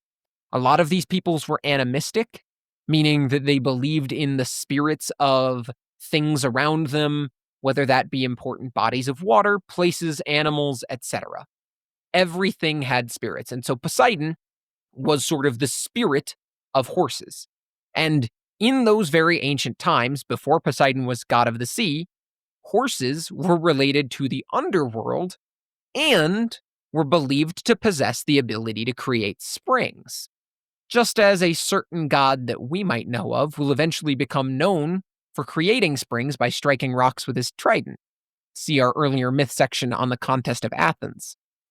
We also briefly touched on the birth of the divine horse Orion. We can actually trace the origins of this myth, like I said, to early versions of Boeotian and Arcadian cultures, where the version of Poseidon, then a god of the underworld, takes the form of a horse and has sex with Demeter, forcibly. What's interesting is that the retellings of this myth are then found going forward year after year after year, going until the first few centuries AD. So a span of almost 2,000 years. And as a brief aside, almost all of the later versions make it very clear that the relationship was non-consensual on the part of Demeter, who in some versions actually took a form of a horse herself to hide from Poseidon, who then just decided to turn into a horse himself so that he could sneak up on her and rape her. And in fact, these versions are the versions that are descended from the Arcadian myth, where Demeter has taken the form of a horse, and more accurately, just was represented by a horse. But that does help us to understand that even though we don't have all the context of this language, we can pretty safely assume that even in the original versions, Poseidon was committing violent sex crimes. Just atrocities, yeah. Yep. That's great. Next myth Love we've I already was so talked about. excited for happy, horsey myths, and we just had to slide rape right in there. Why not? Wouldn't be Yep. Greek myths without it. Well, hey, I can make it worse and also bring up Pegasus, who is a child of Poseidon by Medusa. We've also talked about that one already. And again, in a lot of these ancient cults, Poseidon was just worshipped as a horse. But once we start moving forward in time to what we would consider the ancient Greek period that we are most familiar with, we have a lot more written writings from this time. We can see more evidence of Poseidon's role as a horse deity in the places where he was a major deity. So in Athens, despite Athens' primary deity being Athena, Poseidon was the second most important deity. And in Athens, we've talked about before the Hill of Horses, where they have a temple to both Athena and Poseidon, where he is associated with the epithet Hippios, meaning of horses. In Corinth, he possessed the epithet tamer of horses, and in Sparta, he was the tender of horses. So that brings us to the myth in question. How were horses created? Well, we have one answer, and that is one that we've already talked about. If you'd like to learn more about the contest of Athens, I believe it is episode 10, and in that version, which comes from the Georgics by Virgil, which is from 29 BC, we have a version of the contest of Athens where Poseidon strikes the earth and produces a horse. It says, "And thou for whose delight the war horse first sprang from earth's womb, at thy great trident stroke, Neptune." What's notable in here, again, is the wording. Even just under 2,000 years later, we're still saying sprang from earth's womb, which again implies a link between the myths where a female figure of Earth gives birth to a horse. Earlier, it was the myth where Poseidon raped Demeter to give birth to Orion, and now we have this. But that's it? Yeah, that's it. That's the only definitive written down answer of where horses come from. Wait, all right. Hold on, Connor. That was a whole lot of preamble for he hits a rock. I bet you're feeling like that wasn't very satisfying. What an anticlimax. It is. So I've got a little bit more for you. I'm going to give another preface in the middle of my speech here to remind you that I got my bachelor's degree in computer science with minors in English and informatics. I'm not a qualified historian. I'm just a guy with a passion for mythology because of stories that really touched me as a kid and made me feel like I was learning about the world around me. That is important because everything I am about to tell you is now getting into theory category. And specifically, a little bit of Connor original spice tossed in there. Okay, are we conspiracy helmet? We're not Are we conspiracy conspiracy helmet helmet right because now? all of this is based in fact, and I have sources to link these things. So Okay. I'm I eyeing am down the conspiracy helmet. You just let me know if we need it at any point. I think it would be better if you let me know if I've dipped into that realm and you tell me Okay. if I need to put it Gotcha. on. Okay. So I think that this might be an unfortunate case of another story being lost to time because it is so ingrained in the culture. So the myth of how horses were created must have existed because it does seem to be a staple version of Poseidon that he is father of horses. We see so many epithets and versions of him that are associated with this, so many places of worship, and yet None of these versions feel the need to write down, where do horses come from? It seems the same way that when a toddler would ask you today, why is the sky blue? A toddler back then might ask, where do horses come from? And you would do your best to give an answer from the myth that you were told by your parent and their parent and their parent, and the story just kind of shifts over time. So we're going to come back now to the myth and various versions of the birth of Orion. Orion, again, is a divine horse. We're actually going to This meet is not the Orion. hunter. This is not Orion. This is a Ryan. This is Correct? Arion, Arion, not Orion the hunter. Very correct. Cool. And in fact, we will meet Orion, the horse, later on when Hazel runs into him in the Heroes of Olympus. We're not there yet. What's interesting about this myth and why I bring it up again is that Servius, a Roman grammarian from around the 4th or 5th century, actually not around, he lived at the turn of the 4th and 5th centuries, he made a commentary on Virgil's Georgics, where he states that the gift Poseidon created was not just the first horse, but instead Orion. This is important in particular because it shows over time the myth trends toward the creation of a specific divine horse rather than all horses, because that is easier to tell in a story. So that starts to paint a picture in my mind. Given the clear links to an Earth Mother across the stories and references, and the fact that an Earth Mother is an important part of Indo-European culture, as well as horses, we know that horses were first domesticated around 2200 BC in the Indo-European region. We can guess that a horse origin mythology probably comes from that region. And it has something to do with an Earth Mother giving birth. We also know that Pelasgian cultures had the introduction of horses around 1600 BC, about 800 years later. 800 years is a long time to have already formed a myth to a creature, an animal, that is incredibly important to your culture. That's, somewhere in the realm of 30 generations or something. Mm-hmm. So, in the original version, I would guess that a Proto-Indo-European king god, likely their kingly sky god, and the Earth Mother, who in many of their stories, these two hook up and create other important deities and parts of the universe, that is probably where we get the original version of the myth. And then that myth was copy pasted onto the most important local deity, being Poseidon. So 800 years of mythology forms, creating this established version of the myth where the Earth Mother gives birth to the horse. That culture is then brought in, and with it, the importance of horses. As these cultures begin to mix, Zeus starts to become a figure, but is not yet the most important king god. We can just look at the number of references we have in the region to Poseidon versus Zeus to know that Poseidon was clearly more important at the time. And if horses are quickly becoming one of the most important parts of your day-to-day life, you would assume that your chief deity is the one they're talking about when they say he created horses.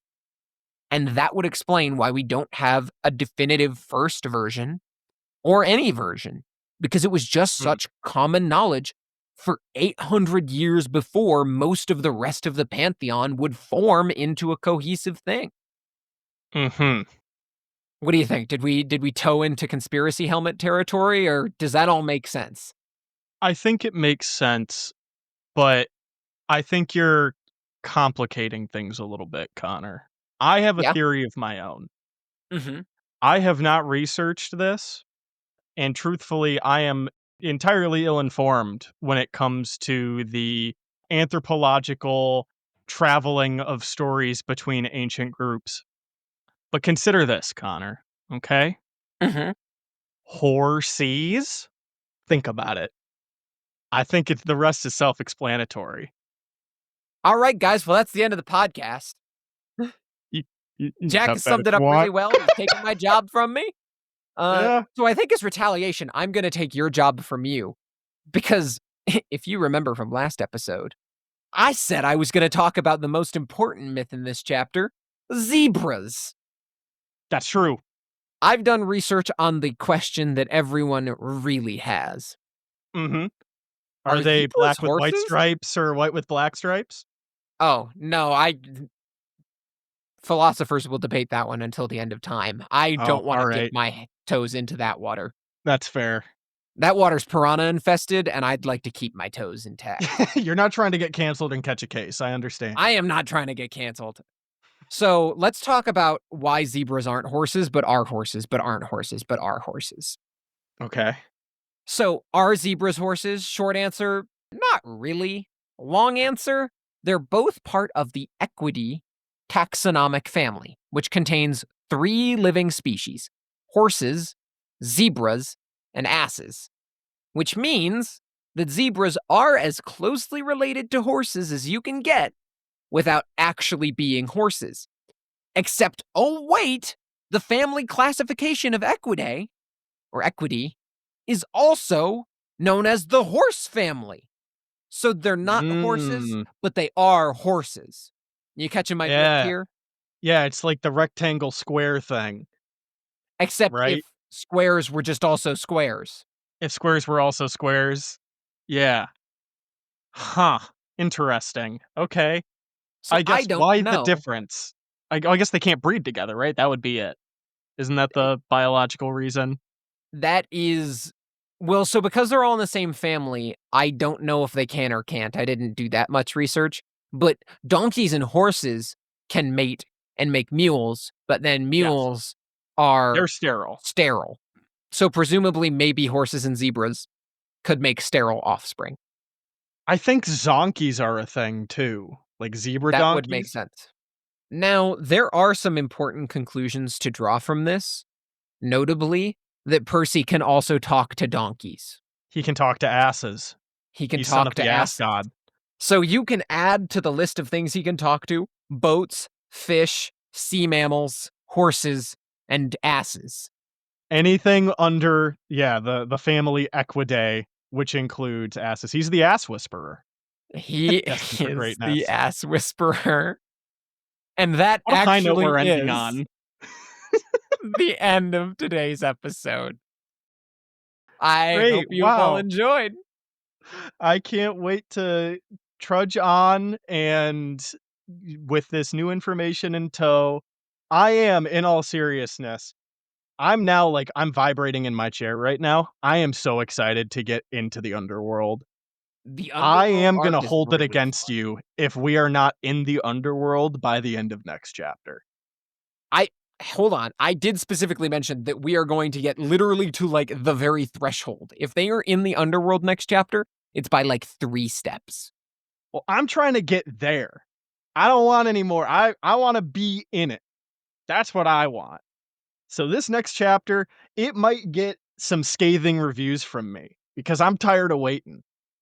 So look forward to Well, that. we'll have to find out if Procrustes is infuriating to Jack for delaying us further, or a myth worth learning about. I suppose we'll find out next time. See ya. Thanks for listening. If you enjoyed this podcast and want to support our content, please be sure to leave a review, share with your friend, and follow us on all your favorite podcast platforms. Until next time, this has been Notes from the Oracle.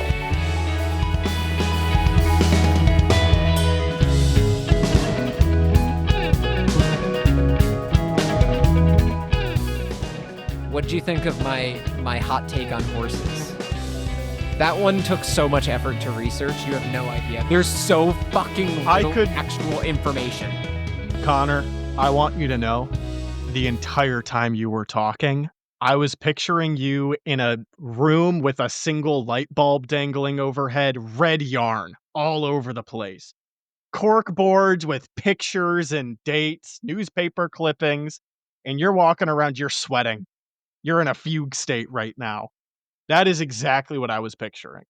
You can tell when it's a big myth because I have to fucking outline it, and I've only had to outline 3 so far. Medusa, Pan, and horses. In fucking horsies. And And I love it fucking ends with horses. it ends with he just hits a rock and there's a horse. Yes! Oh, that's so good. That's so good. No, that was great. That was awesome. There was more surprisingly, even though it was short, there was more with the Lotus Eaters than you had initially let on. They got, like, a proper paragraph. They do get, like I said, they get one paragraph. It's a pretty good Mhm. paragraph. It is. It's just the one though. Oh man, Mm. that was a fun one. I enjoyed that. That was a That fun one. I that's the still thing. I said it in the podcast, but I really like, based on all the gripes that I've had in prior chapters, I probably shouldn't have liked this chapter because It's it hard to find really faults with it's this one. all over the place, And yet, here we are. and yet it works. Yeah. Mhm. Which is Maybe nice, I'm it's fun. inconsistent.